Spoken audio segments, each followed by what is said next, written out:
여러분 안녕하십니까? 미국 연준이 기준금리를 한꺼번에 0.5%포인트 내리는 빅컷을 단행했습니다.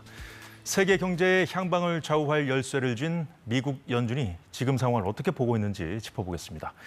정철진 평론가와 함께하겠습니다. 어서 오십시오. 네, 안녕하십니까. 반갑습니다. 네. 지난번 이 시간에, 바로 이 시간에 0.5%포인트, 이미 그 미국 연준의 금리 인하는 기정사실화된 상황이었고 네.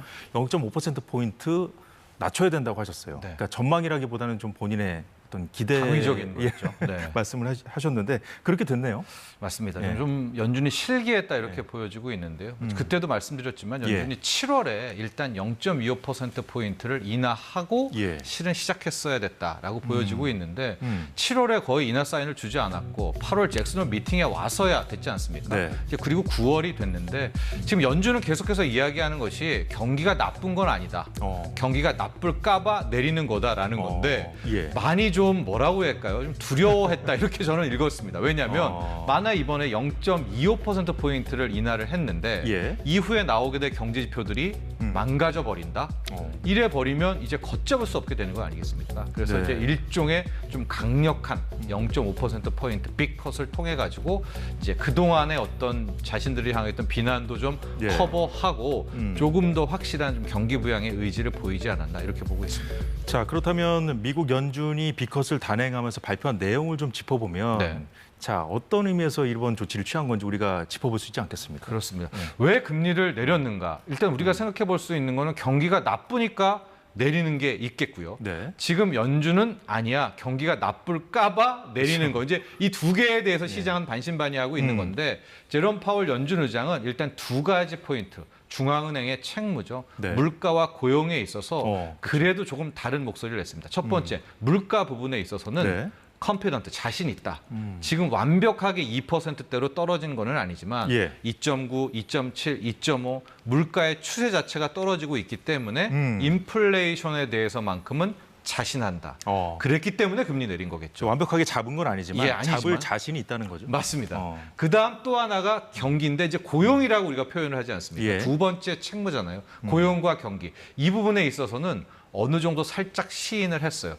그동안에는 고용 좋다, 뭐 somewhat 조금 나쁘다 이러다가 지금은 완연하게 좀 슬로우드라는 표현을 썼거든요. 고용이 둔화되고 있다는. 예, 둔화되고 있다고 이야기를 했기 때문에 결과적으로 이번에 빅컷을 단행한 것은 물가는 이제 잡았고 네. 자신 있고 고용 쪽에 있어서 조금 더 신경을 쓰기 위해서 빅컷을 단행한 거다. 다만 또 계속 반복하다 말했지만 지금 나쁜 거는 아니다. 지금 나쁜 건 아니다. 경기 침체에 빠져들 이유도 없다라고 이제 계속해서 시장에게 좀 암묵적인 좀 반복 학습을 시켜줬던 그런 하루가 됐었습니다. 고용 둔화 부분 말씀하신 실업률 관련된 제롬 파월의 발언 잠시 듣고 이어가도록 하죠. 네. Nominal wage growth has eased over the past year, and the jobs to workers gap has narrowed. Overall, a broad set of indicators suggest that conditions in the labor market are now less tight than just before the pandemic in 2019. 네, 이제 고용 둔화를 이제 어느 정도 시인한 발언으로 봐야 됩니까? 그렇습니다. 이제 고용에서 가장 중요했던 것이 임금 상승률을 많이 얘기하지 않았었습니까? 그래서 임금 상승률이 그동안은 뭐 최근 미국 경제에서 볼 수 없었던 그런 임금 상승률이었었는데 역시 제일 먼저 얘기했던 것이 임금 상승률이 떨어지고 있는 것이 확인이 됐다. 이제 그게 가장 먼저 나오겠죠. 그 다음에 고용자 수, 실업률 뭐 이렇게 나오게 되는데 그리고 두 번째 수요 공급의 격차가 줄었다. 기존에는 사람을 못 구해가지고 뭐 진짜 뭐 부르는 게 값이 없고 오히려 사람이 일을 안 하는 뭐 이런 상황이 돼 있지 않습니까? 그래서 코로나 때 한창 그랬었죠. 맞습니다. 이제 구인이 굉장히 좀 어려웠었던 이제 그런 거였었는데 네. 이것도 이제 서서히 줄어들고 있다라고 해서 이제는 거의 이제 그 동안에 있었던 타이트한 국면들이 거의 끝나가고 있음을 이제 이야기하고 있어서 결국 이번에 빅컷의 핵심은 고용 쪽에 더 초점을 맞췄다는 것을 알 수가 있죠. 아, 그렇군요. 자, 그렇다면은 여전히 그렇지만 어떻게 될지는 알 수 없는 거잖아요. 네. 자, 연준도 나빠질까 봐 앞으로 시장이 나빠질까 봐 했다는 것이고 네. 나빠질지 안 나빠질지는 연준도 아직 모르는 것이고요. 그렇습니다. 자, 그렇다면 경기 침체에 대한 우려에 대응해야 되는 측면이 하나 있고요. 또 물가를 잡아야 되는 측면이 하나 있는데 이 두 가지가 좀 상충하는 부분이 있는 거잖아요. 네. 어떻게 그럼 대응해야 될까요? 근데 물가 쪽에서는 어제 간밤도 그랬었고 어느 정도 좀 믿는 구석이 있는 것 같거든요. 이제 그것은 결국 뭐냐? 유가 부분인 것 같습니다. 유가요? 솔직히 말씀드리면 지금 물가가 이렇게 빠르게 떨어진 것은 국제 유가가 이 정도로 급락했기 때문이거든요. 그렇군요. 우크라이나 전쟁 2022년 때를 돌아가 보면 예. 배럴당 120달러 뭐 넘어서 갔던 이런 유가가 지금 60달러대까지 떨어졌잖아요. 네. 거의 유가가 뭐 반토막송에 뭐 이렇게 떨어지게 되니까 현재 우리도 그렇고 미국도 그렇고 소비자 물가에서 유가가 차지하는 비중이 상당히 크지 않습니까? 그런데 최근에 또 이 뭐 미국의 수출 때문인지 여러 가지 이슈로 계속해서 유가가 떨어지고 있어요. 이렇다면 우리가 보통 물가 상승률은 전년 동기 대비잖아요. 그러면 이번 달, 다음 달까지도 아마 물가 부분은 상당히 좀 자신이 있었다라고 볼 수가 있겠고요. 그럼 이제 남은 것이 고용 하나였다 이렇게 볼 수가 있겠는데 실제로 이번에 경제 수정 전망치 저게 셉이라고 진짜 분기별로 점도표만큼이나 중요한 거였었는데 제가 가장 걱정했던 건 저 경제 성장률 부분이었거든요. 네. 경제 성장률이 2.1인데 저거를 앞자리가 1대로 낮췄다면 솔직히 시장은 망가졌을 겁니다. 아마 주식 시장은 급락했을 거예요. 예. 왜냐하면 경제 수정 전망을 1%대까지 낮췄다면 저거는 보험성 금리 인하 아니거든요. 진짜 경기가 나빠서 금리 인하 하는 건데 그러니까 나쁠까봐 한 게 아니라 나빠서 한 거예요. 네, 나빠서 한 건데 어쨌든 경제 성장률을 2%로 유지를 했고 예. 뭐 소위 말 PCE 물가는 2.3으로 떨어졌고 실업률 부분을 이제 4에서 4.4로 잡았는데 저건 좀 명분이 쓰죠. 저랬기 때문에 우리가 금리 인하 하는 거야라고 그렇군요. 해서 예. SEP 경제 전망 요약만 놓고 본다면 실질적으로 그래 한 번은 믿어보자. 즉 연준이 무려 크게 빅컷 0.5%포인트를 내렸는데 그래 이게 이제 미리 선제적 대응한 거야. 아직 예. 경제는 괜찮어를 좀 믿을 만한 정도는 됩니다. 딱 그 마지노선에 걸려 있다. 이렇게 그렇군요. 봤습니다. 네. 자, 경기가 나쁠까봐 내렸다는 게 연준의 설명인데 네. 자, 그렇다면 주식 시장의 반응은 어땠습니까? 반신반의했던 것 같아요. 빅컷 나오자마자 네. 순간적으로 시장을 급등했다가 오히려 원래 위치 조금 더 떨어졌었고요. 음. 달러도 빅컷 나오자마자 굉장히 약세. 달러 예. 인덱스가 100이 깨졌었거든요. 어. 그러다가 다시 올라오고요. 채권 금리도 당연히 채권 금리 뭐 시장 금리라고 볼 수가 있을 텐데 예. 빅컷 하니까 기준금리를 내리니까 내렸어야 되잖아요. 같이 쭉 내렸다가 오히려 상승 마감하는 이걸 뭘 읽을 수 있느냐 계속 예. 말씀드리지만은 이번에 빅컷에 대해서 이거 진짜 경기 침체 우려해서 내린 거 아니야라고 좀 의심의 눈초리를 보여오고 있다. 그래서 이제 시장도 그렇게 환호하지 않았다라고 보여지고 있고요. 예. 앞으로 남은 이제 숙제는 계속해서 테스트를 하겠죠. 다음 테스트요? 달 첫째 주 나오게 되는 또 비농업 부분 고용 지표 보겠고요. 네. 물가 지표 또 와서 물가 정말 올랐나 안 올랐나 또 봐야 되겠고요. 그다음에 뭐 PMI 구매자 관리 지수 보고요. ISM 제조업 지수 또 얼마나 망가지나 반등했나 소비 지수 망가졌나 안 됐나.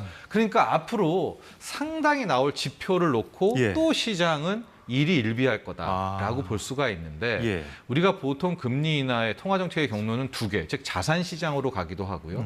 또 실물 경제로 올 거 아니겠습니까? 즉 주식 시장 같은 경우에는 계속 일희일비할 것 같은데 네. 반면에 실물 경제 쪽은 어. 그래도 좀 숨통은 꽤 트일 것 같습니다. 왜냐하면 이제 예. 뭐 미국 국민 입장에서는 모기지 금리라고 해서 우리랑 똑같죠. 뭐 주담대 대출 금리처럼 이번에 이제 금리가 떨어지게 되면 네. 자기 이자 부담 떨어지니까 좀 한층 더 숨통도 트일 수 있겠고요. 예. 소비 여력도 좀 생기겠고요. 또 하나 지금 미국 경제에서 가장 큰 문제가 상업용 부동산 문제거든요. 예. 이 역시도 좀 금리가 떨어지면서 우리의 부동산 PF 문제와 좀 비슷하다 이렇게 생각하시면 될 것 네, 같습니다. 네. 좀 숨통이 트일 것 같아서 실물 경제 측면에 요즘에 뭐 네. 신용카드 연체율도 엄청 높아져서 막 문제되고 있다. 막 이런 얘기들 많이 나오거든요. 미국에서. 중고차 시장이나 신차 시장도 안 좋다는 맞습니다. 소식이 막 할부 금융도 들어오고 안 있잖아요. 좋고 금리가 예. 높으니까. 근데 이런 부분에 있어서도 네. 실물 경제 측면에서는 예. 이번에 이제 금리 인하는 좀 도움이 될 것이다. 반면에 자산 시장 측면에서는 특히 주식 시장은 조금 더 체크하려고 좀 깐깐하게 볼 것 같다. 이렇게 그렇군요. 보고 있습니다. 예. 그 일자리 창출과는 관련이 없을까요?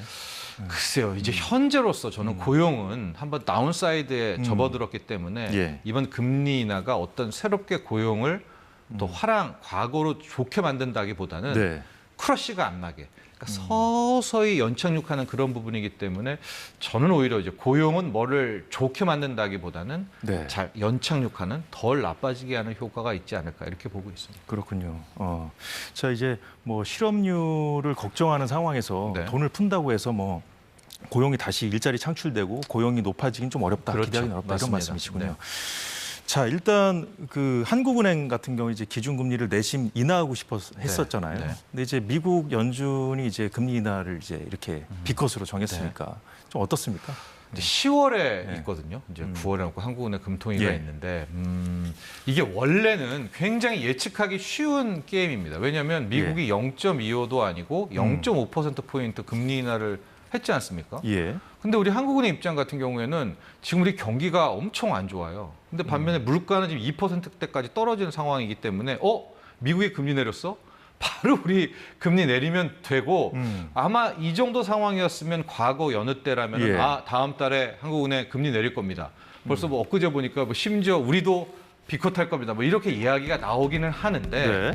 다만 저는 좀 약간 깨름칙하게 그러니까 좀 약간 좀 이거 하는 변수는 있다라고 보고 있는 것이 기존의 이창용 한국은행 총재가 계속 물가 고용 환율 여기에 덧붙여서 예. 부동산과 가계부채 얘기를 엄청 많이 했었거든요. 그렇죠. 아무래도 그게 걸림돌이겠죠. 예, 그래서 그것 때문에 집값과 가계부채 때문에 실은 완화적인 통화 정책 못 쓴다 이런 얘기를 이제 굉장히 많이 한 상황이에요. 예. 그런데 지금 부동산 시장이 안정화된 게 아니잖아요. 하고 가계대출 증가세 이달 들어서는 조금 좀 주춤한다라고 하지만 뭐 가계대출이 좀 네. 계속 아마 더 늘걸요. 이제 이런 상황이니까. 이게 원래는 그냥 한국은행 다음 달 금리 인하합니다. 제가 이렇게 말씀을 드릴 텐데 네. 과연 이창용 총재가 어떤 입장을 보일까? 자신이 지금까지 이야기해왔던 집값과 가계부채를 의식해서 예. 한 번 더 우리를 동결로 가고 그다음 미국의 11월 이제 0.25를 보고 우리가 내릴 것인지 아니면은 그냥 좋은 게 좋은 거다라고 해서 본인이 이때까지 한 말 집값과 가계부채 없이 그냥 바로 10월에 갈지 저는 5대5라고 봅니다. 다만 이제 시장에서는 좀 편하게 생각해서 우리 뭐 물가 떨어졌고 지금 내수 안 좋다. 그런데 미국이 비컷 해줬으니까 한국은행은 기준금리 인하할 거야. 이제 이게 시장의 다수설이기는 합니다. 자, 말씀하셨듯이 다음 금통위가 10월로 예정돼 네. 있고 그때까지 시간이 좀 있잖아요. 네. 그리고 기준금리를 인하한다고 해도 그 시중금리로 반영되기까지 좀 시간이 또 걸릴 것이고 네. 그때까지 여러 가지 일이 또 벌어질 수 있지 않을까요? 그렇습니다. 그때까지 집값 상황도 굉장히 중요할 것 같고요. 예. 또 가계부채 상황도 굉장히 중요할 것 같다 이렇게 보고 있습니다. 다만 그 사이에 10월 금통위 때까지 물가라든가 이런 어떤 큰 다른 매크로 변수는 없을 것 같거든요. 그래서 저는 이제 계속 주목하는 것이 이번에 이제 9월 대출 증가세가 예. 어떻게 나오느냐가 굉장히 관건일 것 그러니까 같은데 언제쯤 나올까요? 이제 10월 초에는 나오게 되겠죠. 근데 9월 지금 추석 전까지를 봤더니 한 2조 원대더라고요. 네. 실은 8월에 한 달 동안의 가계부채가 9조 원이 넘게 늘었지 않습니까? 예. 그래서 한 그 절반 정도, 한 3, 4조 대로 9월이 좀 잡히게 되면 상당 부분 한국은행도 10월에 금리 인하 카드를 꺼내둘 수 있지 않을까. 하고 또 10월 첫째 주, 둘째 주 봐야 되겠죠. 그런데 이게 좀 저는 글쎄요. 지금까지 이창용 총재 발언을 예. 좀 본다면 저는 반반인 것 같다. 동결과 인하가. 대출 규제를 해서 이제 대출을 조였잖아요. 네. 조여서 그 결과를 이제 10월쯤 받아볼 수 있다는 얘기인데 그렇습니다. 그럼 그 결과를 바탕으로 해서 기준금리를 인하했어요. 예. 그럼 또 대출이 늘어날 수도 있지 않을까요? 맞습니다. 이제 그걸 계속해서 걱정하고 있는 이제 그런 상황이기 때문에 예. 더 원론적으로 말씀을 드리면 실은 한국은행이 이제 책임져야 될 부분, 고려해야 될 부분은 네. 첫 번째 물가, 두 번째 고용과 경기, 뭐 고용이라고 하겠습니다. 경기. 세 번째가 우리나라니까 환율 정도인데 네. 지금 이제 한국은행, 요번 한국은행은 집값을 이제 부동산을 갑자기 같이 지금 고민을 하러 뛰어든 건 아니겠습니까? 그렇죠. 그런데 엄밀히 말하면 이 부동산 문제는 또 금융당국, 금융이라든가 금융당국이 또 있겠고요. 또 한 축에. 그다음에 예. 뭐 국토부라든가 정부가 있기 때문에 이게 이제 본인이 스스로 뛰어든 겁니다. 한국은행이. 그래서 과연 이거를 어떻게 풀지 좀 이제 고민이기는 한데 지금의 집값 상승을 놓고는 이 한국은행만 하면 된다라는 게 아니죠. 정부도 다 같이 좀 같은 팀으로서 움직여야 된다. 그럴 차원은 있을 것 같습니다. 그렇군요. 자, 일단 미국과 금리 차이가 좀 줄어들게 됐잖아요. 네. 어쨌든 그러면 이제 원달러 환율에 대한 부담은 좀 그래도 줄어들지 않을까요? 그렇죠. 이제 그게 굉장히 중요한데 오늘 같은 경우에도 실은 1,320원대 갔다가 다시 1,330원대 갔다가 예. 또 1,320원대 갔다가 이게 이제 지금 달러 인덱스가 100 100이 깨진다 만다 하게 되면 예. 과거의 레벨로 보면 1200대는 와야 될 것 같거든요. 아직 버티고 있단 말이에요. 예, 환율이 지금 예. 안 떨어지고 있는 이유가 또 다른 축이긴 하지만 지금 외국인들이 한국 주식을 너무 팔고 있어요. 물론 이게 이제 삼성전자와 하이닉스를 팔고 있기 때문이긴 예. 한데 이제 그런 부분이 하나 지금 좌우가 되고 있고 혹시 이제 오늘과 내일 일본 중앙은행 BOJ의 이제 일종의 뭐 금통위 같은 회의, 통화정책 회의가 있는데 네. 여기에서 과연 일본은 통화정책을 어떻게 펼친가까지도 한번 보기 위해서 오늘 좀 저렇게 환율이 뭐 미국의 비컷 단행에도 불구하고 예. 거의 뭐 멈춰 있지 않았나 이렇게 보고 있습니다. 그 일본 중앙은행은 어떤 발표 내놓을 거라고 보세요? 일단 뭐 또 올리지 않을 거예요. 금리 올리지는 않겠지만 저는 그 일본 중앙은행은 금리 인상 기조는 예. 포기하지는 않을 것 같습니다. 아, 그렇다면 엔캐리 트레이드 청산 예. 또 다시 한번 재현될 가능성이 그 우려가 있다고 커지겠죠. 그런데 저는 이제 레벨이 좀 중요한데 지금 0.25까지 올렸잖아요. 보세요? 예. 실은 0.5, 0.75 일본 기준금리 기준입니다. 예. 까지는 이제 그닥 그렇게 엔캐리 청산 트레이드에 막 그게 대난리가 날 것으로 보지는 않습니다. 왜냐하면 0.25와 0.5 정도의 레벨이라면 예. 이제 일본 자금, 엔화 자금을 빌려서 투자한 이런 돈들이 아직까지 일본으로 돌아갈 것 같지는 않거든요. 그런데 이제 0.5에서 더 올리는 0.75 레벨, 네. 거기서 일본이 또 기준금리 인상 이런 뉘앙스를 보인다면 이때가 정말 저는 굉장히 좀 위험한 때라고 보고 있어서 그렇군요. 예, 지금 레벨 0.25 레벨 한 번 더 인상해서 0.5까지의 일본 기준금리 기준으로는 엔캐리 트레이드의 청산 우려는 크지 않지만 이제 그 이상까지 가게 될 시에는 네. 분명히 이 엔캐리 트레이드 청산의 우려는 정말 세계 자산 시장에 큰 충격을 줄 만큼의 막대한 악재다 이렇게 봅니다. 최근 들어서는 우리 원화의 가치도 엔화의 영향을 많이 받는 것 같아요. 맞습니다. 좀 동조화되는 경향이 있거든요. 예. 왜냐하면 엔화가 강해지면서 달러를 약하게 만드는 이런 구조. 그러면서 우리가 좀 일종의 좀 이제 반사 이익으로 원화가 강해지는 이런 네. 구조가 계속 나오고 있기 때문에 내일 금리를 동결한다 하더라도 일본 중앙은행이 좀 어떤 긴축적인 발언들을 예. 이어가게 된다면 또 엔화 강세, 달러 약세, 원화 강세 이제 이 흐름이 나올 텐데 시장이 크게 한번 또 출렁일 수도 있겠군요. 이걸 과연 엔캐리드 청산 우려로 주식을 또 뺄지 아니면은 아니야 이것도 매 2번 맞은 거니까 요 정도까지는 감내할 수 있어로 버틸지는 솔직히 그건 이제 시장의 반응을 좀 봐야 될 것 같습니다. 그렇군요. 자, 국내 증시 움직임 어떻게 보고 계십니까? 오늘 국내 증시 움직임은 비컷 해가지고 무슨 비컷이 큰 영향을 미칠 것 같은데 네. 아니라 AI 반도체가 시계 실은 시장을 크게 좌우했습니다. 오늘 지금 시장을 좀 보면 예. 코스피는 0.2, 코스닥은 0.86. 저기만 보면 평온하네라고 느낄 수는 있겠지만 오전에는 낙폭이 좀 컸었어요. 코스피 같은 경우에는 거의 1%대 급락이 좀 나온 비컷임에도 불구하고요. 이제 그런 예. 상황이 연출이 됐었는데 뉴욕 증시 따라갔다고 봐야 됩니까? 우리는 또 다른 문법이 있습니다. 뭐죠? 바로 AI 반도체 양대 축인 삼성전자와 SK 하이닉스의 문제인데 네. 우리 휴일 전 일요일 날 모건 스탠리라고 미국의 대형 투자은행이 SK 하이닉스의 목표 주가를 26만 원에서 12만 원으로 절반보다도 더 내려 치면서 이제 D램, 그러니까 레거시 딜, 범용 반도체 시장도 끝났고 뭐 계속 기대를 걸었던 고대역폭 메모리, HBM 시장도 이제 가격 꺾일 거고 예. 이제 AI 반도체 업황은 뭐 이제 안 좋아. 그러니까 다 팔아야 돼. 목표 주가 하락. 이 이슈 때문에 장 초반부터 삼성전자와 하이닉스 이 두 개 시총에 뭐 132 정도, 양대 산맥이지 않습니까? 이 둘이 빠지면서 거의 지금 뭐 비컷과는 다른 구조였기 때문에 코스피를 이끌어온 또 만년 주도주다 보니까 그렇습니다. 혹시나 이게 팬더멘털리하게 좀 뭔가 좀 이렇게 문제가 있는 거 아니야? 예. 심각하게 바라보는 시선도 있던데 그렇죠. 어떻습니까? 시장에 대한 전망은? 왜냐하면 외국인들이 이게 너무 과할 정도로 지금 팔고 있거든요. 삼성전자 하나만 놓고 봐도 예. 벌써 7월 이후에 7조 원, 8조 원대를 삼성전자 한 종목만 지금 팔고 있는 삼성전자 낙폭이 좀 컸어요. 코스피 전체 지수와 비교해 봤을 때. 그렇습니다. 삼성전자도 컸고 하이닉스가 훨씬 더 컸던 그런 상황이 네. 됐었는데 지금 삼성전자, 하이닉스 모두 집중 공략하고 있는 것을 봤을 때 네.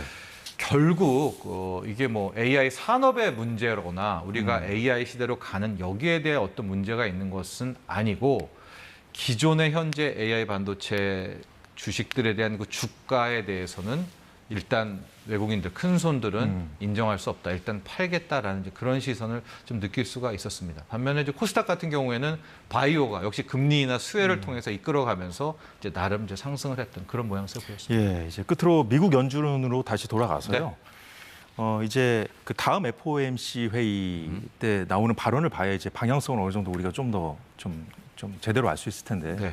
그때까지 어떤 지표들, 어떤 점을 좀 주목해 봐야 될까요? 11월이고요. 11월 5일 대선과 맞물려 있습니다. 또 다음에 미국의 연준의 FOMC 회의 그때까지 고용 지표가 하나 나오게 되겠죠. 이제 예. 10월 초에 9월 고용 지표가 나오겠고요. 물가 지표도 볼 수가 있겠고 그 사이에 ISM 제조업 지수 또 서비스업 지수 같은 것들도 계속 확인할 수가 있을 텐데 예. 제가 조심스럽게 전망하기로 이게 한쪽 방향으로 사인을 줄 것 같지는 않아요. 즉 하나는 괜찮네, 하나는 나쁘네, 하나는 괜찮네, 하나는 나쁘네. 이제 일희일비하는 이런 흐름이 나올 거 있을 것 같아서 저는 오히려 뉴욕 증시는 여기에 언저리에서 일희일비하게 되는 거고 예. 그나마 우리가 바랄 것은 이 와중에 달러 약세가 빠르게 좀 진행이 돼서 지금 하이닉스하고 삼성전자를 엄청 팔고 있거든요. 네. 이 돈이 떠난 것 같지는 않아요. 그래서 이 돈이 다시 삼전과 하이닉스로 안 들어오더라도 네. K증시, 국장이 어디론가 지금 다른 제2, 제3의 주도주를 좀 찾아서 가게 돼서 우리는 상승하게 되는 이것이 현재 다음 11월까지 FOMC 회의까지 좀 바랄 수 있는 좀 베스트 시나리오가 아닌가 이렇게 보고 있습니다. 예, 잘 들었습니다. 오늘 경제 상황 여기까지 보죠. 정철진 평론가였습니다. 고맙습니다.